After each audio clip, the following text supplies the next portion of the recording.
So, hi guys again and welcome back to my channel. So, it's been a long time but now we're coming. Kantayo na. So guys, gusto ko lang tawag dito. Hindi ko alam kung paano umpisan yung vlog na to because it's been a year since hindi ako nag-upload ng videos on this channel. So, ang dami kong na-receive na mga comments about credit cards, about stocks, and yet here still I didn't make a response on one of those comments. So, ngayon, nakonsensya naman ako if hindi ko kayo mabigyan man lang ng sagot sa mga tanong nyo. So, ang gagawin ko lang ngayon is I go through to all the comments na nag-comment and naisipan ko na lang na make a video one by one sa mga questions nyo. So, ngayon, if yung tanong nyo nandito na, so siguro gagawa ako ng album for all of the Q&A na ginawa ko. Meron akong Q&A, ito, yan yung pinakaunang Q&A na ginawa ko last year. Nasa Pinas pa ako, kasi currently ngayon nandito na ako sa Taiwan. So, naging busy lang ako sa life ko dito sa Taiwan kasi nag-focus din ako sa isa kong channel about my Taiwan life. So, yun, if interested kayo malaman kung paano mag-apply, you can browse this channel naman. But now we're focusing on this channel about credit cards, stocks, and investment. But for now, we'll focus on your concerns about credit cards. So,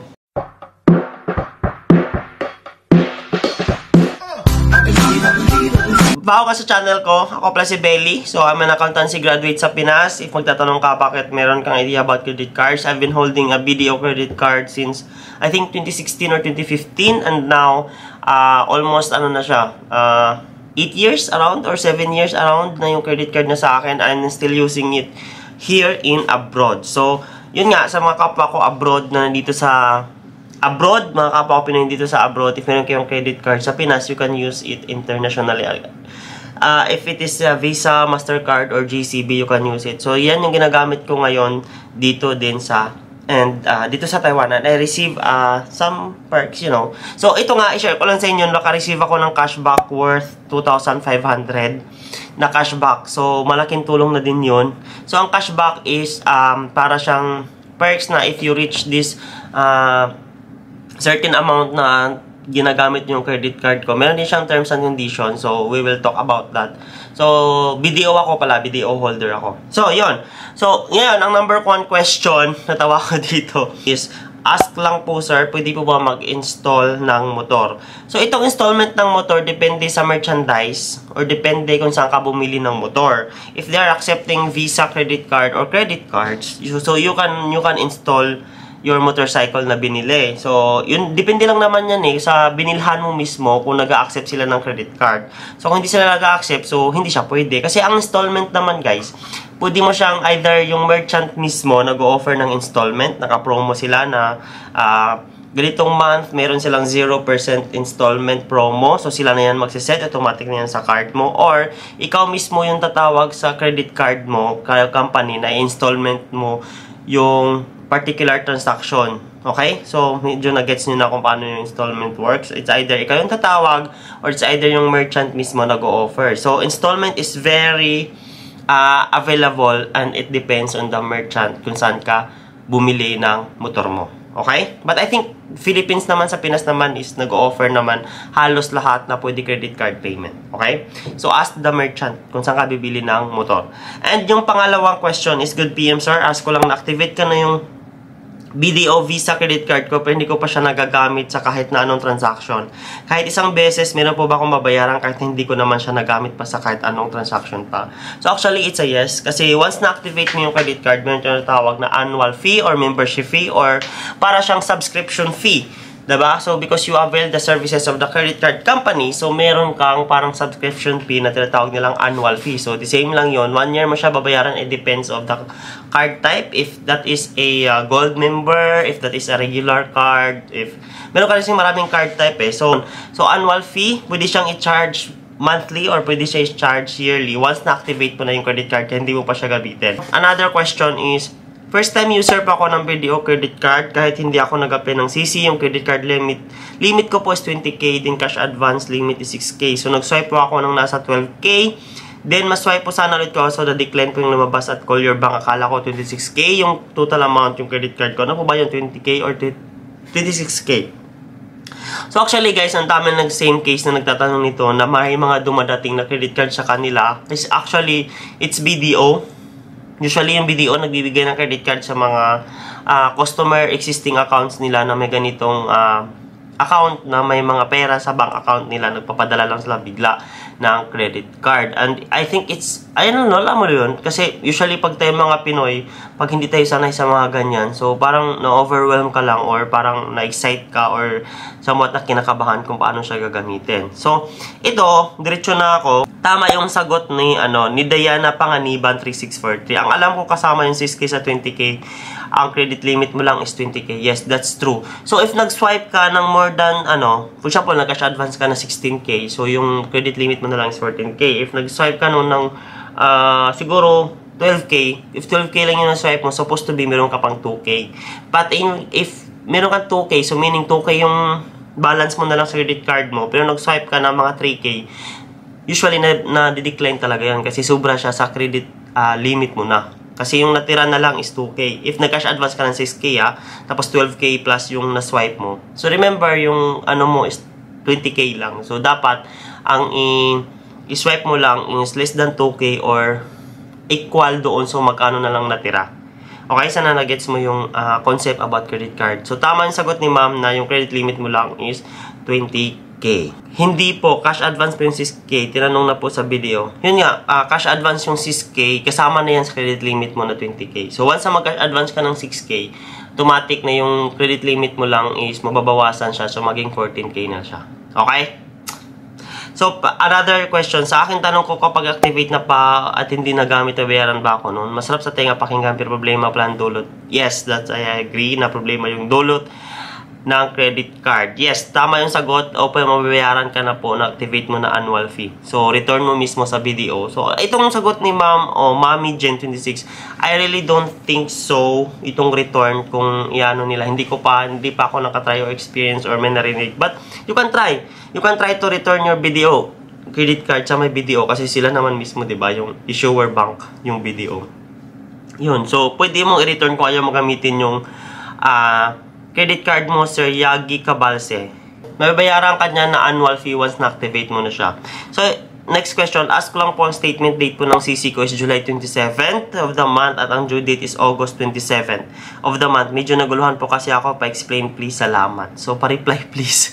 So, lahat na nag-swipe mo from June 27, sinagot na ni Ma'am, ni Sir Riniel Nari 113. From June 27 to July 27, yung mag-a-upper sa statement mo for July 27. Tama. Kasi yung statement date ng CC niya is July 27. So, meaning, yung lahat ng swipe mo from, actually, sir, June 28 hanggang July 27, yan yung mag-a-upper ng statement mo ng July 27. So, June 28 hanggang July 27. So, yung statement mo, yan yung mag-apply sa July 27. So, yung total noon, dapat nabayaran mo on or before August 16. Then, same cycle mangyari for the succeeding month. So, tama tong sagot ni Cyril Riniel Nari 113. Okay? So, dami na-confuse dito kasi sa, sa statement date, tsaka July, tsaka sa due date. So, please do remember na yung statement date tsaka cut-off date is magkapareho lang yon. So, meaning, if dito sa example is July 27 yung statement date mo, meaning yan yung cut-off date mo. So, yung swipe mo ng June 28 hanggang July 27, yan yung babayaran mo sa August 16. Okay? Kasi yan yung cycle niya, yung cut-off hanggang July 27. So, yung July 28 mo hanggang August 27, babayaran mo siya ng September 16. Sana nagigets mo yun. So, same lang. Every month ganun yung mangyayari. Okay? So, yun. So, thank you so much. And next question is first-timer user po ako ng BDO CC kasi may dumating sa akin. So, same case. Nag-apply daw siya na 20K. Pareho kanina sa isang tanong, mas astounding balance ako na 500 kasi hindi ko alam paano gamitin your card. So, yung astounding balance mo na 500, hindi ko alam kung paano mo yan na-accumulate. Kung hindi mo nagamit yung credit card mo, maybe yung outstanding balance mo is siguro sa annual fee. Tapos, chinarge niya ng monthly.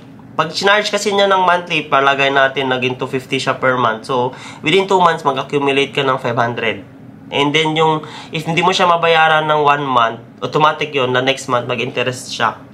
So, if monthly siya nagcha-charge, yan yung mangyayari. So, kahit hindi mo siya gamitin, once activate mo siya, automatic magcha-charge yun ng annual fee, either monthly or yearly. Usually kasi sa BDO, automatic nila mina-monthly ata. Kasi yung sa akin yun, mina-monthly nila. Yung pero pwede mo siya i-arrange na maging yearly, or monthly, or quarterly. Yun, or every 6 months. Pwede mo siya i-arrange. Just call the customer service. So, yun lang. If yung 500 mo, feeling ko sa annual fee yan nag-generate. If na-activate mo siya agad. Okay, ganyan din ang tanong ko. May on the way din ako na BDO CC. So, yun nga. Maraming mga same case sa inyo na dumadating na BDO credit card. So, I think ang gagawin nyo na lang, if hindi nyo siya gagamitin, you can return sa BDO mismo, sa branch nyo, if meron. And you can also call the customer service ito. Toll-free lang yan ng BDO mismo. You can deactivate that card. So, tanong nyo lang sa customer service ko anong pwedeng gawin. You can ask their help. But if hindi nyo kasi gamitin yung credit card talaga, tapos na-activate nyo, mag-i-incur po yan na monthly na annual fee. So, sayang yung pera nyo now. Nag-incur kayo ng annual fee or monthly, tapos hindi nyo naman ginagamit yung card. So, that would be by advice. So, yun. And next question, pwedeng securities ilagay yung i-hold na cash. Pwedeng securities. Hindi ko gets yung tanong mo, sir. Pwedeng securities ilagay. So, if may naka-gets, securities ilagay yung i-hold na cash. Hindi ko gets yung tanong nito. Pwedeng securities. So, if may naka-gets sa tanong na to, please comment down below kung anong securities. Hindi ko sorry, Sir GPM 3705. Hindi ko na-gets yung tanong. And ito, so paano nga po magbayad at saan pwede bayadan? So actually guys, maraming ways to pay your credit card. You can pay direct on the counter. So over the counter mismo sa BDO, you can pay through GCash, you can pay through online bank, you can pay any third party na partners ng BDO. Pwede ka nga makapay sa LBC, I think, sa Emilio Wheeler, Cebuana. Pero mas mamadali kasi if you can pay through GCash, online banking sa BDO, yun yung pinakamadali. And over the counter for the safest. Kasi over the counter, di ba? Bahala na yung cashier basta as long as the account number tama, tapos yung information tama ilagay mo.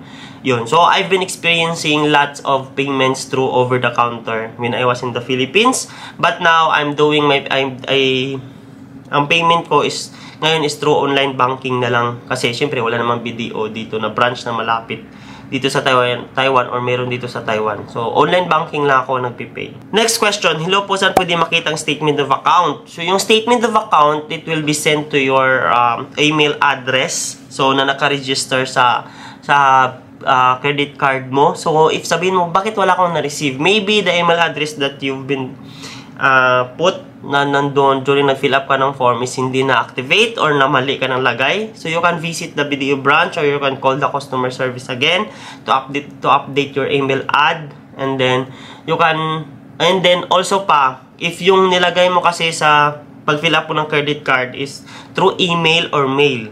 So, guys, meron kasi kaibahan. Email, electronic mail is through your email na Yahoo or Gmail.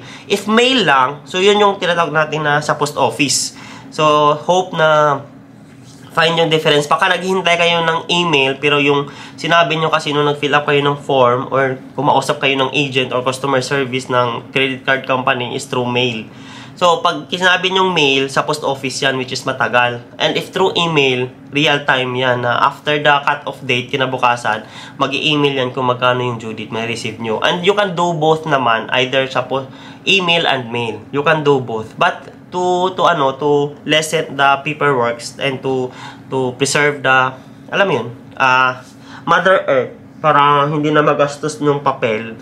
So, you can email naman. Pwede mo siya lang i-option na i-email na lang sa'yo. So, yun. So, yun yung isa. And then, sa kasi, pag meron kang online banking, katulad ko, meron kang online banking, BDO, online payment, you can update automatic real time kung ano yung mga swipe mo. So, makita mo dyan kung magkano yung outstanding balance mo, magkano yung due date mo, ano yung mga sinwipe mo, real time, update nyo dyan. And meron kang statement account na makikita mo rin dyan sa online banking. So, I suggest you download an online banking app ng BDO and then i-register mo or yung credit card mo. Okay? Para ma-monitor mo yung due date mo. So, yun, sir. And ito, kay Ma'am Richelle Esteban, to 2,500. Sir, question lang. What if na-approve yung credit card kung hindi mo siya nagamit? Never mo siya nagamit. May charge po ba or ma-close ba siya? Thank you. So, actually guys, nasagot ko na to sa isang Q&A. But sagutin ko ulit. Yes! Mako-close siya automatic pag hindi mo siya na-activate. Mag-inactivate siya automatic kung hindi mo siya na-activate. So, hindi mo siya magagamit, I think, within a year.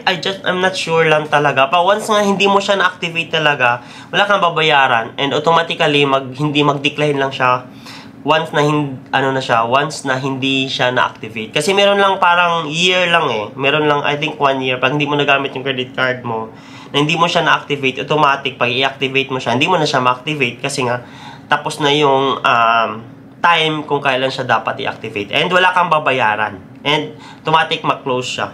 So, automatic na yon. Kasi hindi mo nga siya na-activate eh.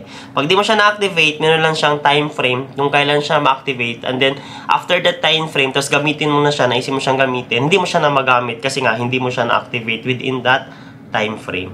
So, gets? Hope na gets mo. So, meron pa ba temporary pin ang credit card? Sa akin kasi, bigay lang sa BDO. So, wala pong temporary pin. Unlike sa may debit card, meron tayong temporary pin and pwede mo siyang palitan. Ang credit card kasi, hindi siya yung debit card na meron tayong pin or password. So, it's just a card na pwede mong i-swipe and then, gagawin lang ng merchant to validate na sa'yo yan is manghingi lang sila ng ID card and tingnan yung signature if match dun sa ID and then, of course, your face if ikaw yung nasa ID card. So, yun lang. So, wala pong temporary pin yung credit card and PIN. In short, walang PIN yung credit card. Next, hello po. Ask ko lang po, nag-swipe po kasi ako nung nakaraan ng month. 13K, 6 months and 3 months delayed daw po. Pwede ka na po mabayaran next month yung 13K. So, ito kasi guys, ito yung concept for delayed payment na ino-offer ng mga bank. So, pag sinabi kasi nilang payment within after 3 months, so, automatically, pag nag-swipe ka na sa card mo, automatically, yung portion ng sinwipe mo is mawawala yan sa credit limit mo. But, hindi mo siya magagamit yung card mo, yung credit limit na nawala na yon. Pero babayaran mo siya after 3 months. Nagets niyo yung concept? Paano ko ba explain? So, parang, for example, 20,000 yung credit limit mo, tapos nag-swipe ka ng 3,000. So, meaning, yung 3,000 ninyo, automatic kaltas na yun sa 20,000. Yung 3,000. So, meaning yung pwede mo magamit is 17,000 na lang. Pero, yung bill ng 3,000 na yon, if naka-contract sa'yo or nakasabi na after 3 months, mabayaran mo siya. So, meaning, for example, January ka nag-swipe. So, meaning after February, March, April, meaning sa May mo pa siya babayaran. Kasi after 3 months eh. But hindi mo na magagamit yung 3,000 kasi nga, nagamit na siya. Nakalock in na siya doon sa 3,000 ng swipe. Ngayon, if advance mo siyang bayaran, I think pwede naman mo siyang advance bayaran. Pero, I think kailangan mo siyang itawag sa customer service para aware sila na nag-advance payment ka for that particular na transaction. Para at least, pwede nilang i-revise or pwede nila atang ibalik yon na nag-advance payment ka para mawala na yung installment mo na 3 months or after 3 months or 6 months. Ganun. Okay? And ito, cut-off date ko is 3rd week of every month. Ang due date is 25th month. Feeling ko palitan ng credit card. Ginamit ko yung credit card ng 23 December. Pero yung sawa ko, sinindagan ng January 4. Bakit ganun? Meron na agad due date daw sa June 30. So, if nag-swipe ka ng December 4, tama. Nag-swipe ka ng December 4 hanggang January 4, ang due date mo niyan is December 4 hanggang January 3, ang due date mo niyan is sa June 30 or June 28, 29, or 30. So, tama. If nag-swipe ka ng December, for sure, may babayaran ka talaga ng January 30. Kasi yung cut-off mo kasi is January 30. At yung cut-off mo is every 3rd of the month. So, every 3rd of the month, meaning December 3, di ba December 3? So, meaning yung swipe mo ng December 4 hanggang January 3, yung babayaran mo siya ng January 30 or di ba plus 25 month. So baka Sunday or Saturday yung 28 or 29 kaya minove nila sa 30 yung due date mo. Tama naman si BDO. Okay, tama si BDO na may due date ka may due ka sa January 30 kasi ginamit mo siya nung December 23 kasi pasok siya sa December 4 hanggang January 3 na cut off. Gets? Sana na gets mo. Okay. Yun, and pinaka last na question saan po kayo nagbabayad ng bills yung may cashback po? Pwede bayaran gamitin ng grocery. So, yung may cashback is, yung cashback kasi is, nagtitext sila kung kailan ka makakuha ng cashback. Okay, yung another cashback is baka ibig sabihin mo yung points. So, every purchase naman, may equivalent naman yan na points. So, yung cashback lang is, depende sa promo ng BDO or yung ng credit card company, nagtitext sila via email or via text na in-inform kanila na itong period na to, certain period, meron silang pa cashback once na ma-reach mo kung anong requirement doon sa cashback promo nila. And then, sa points naman, that's another form of cashback nila. Cashback points is every time you purchase, siguro 1,000 is equivalent to 1 peso. Depende. So, yun. Okay? So, hope na gets mo, ma'am. If wala, you can comment again. And then, yung next is pwede po ba yan gamitin pang grocery? Yes, it's a yes.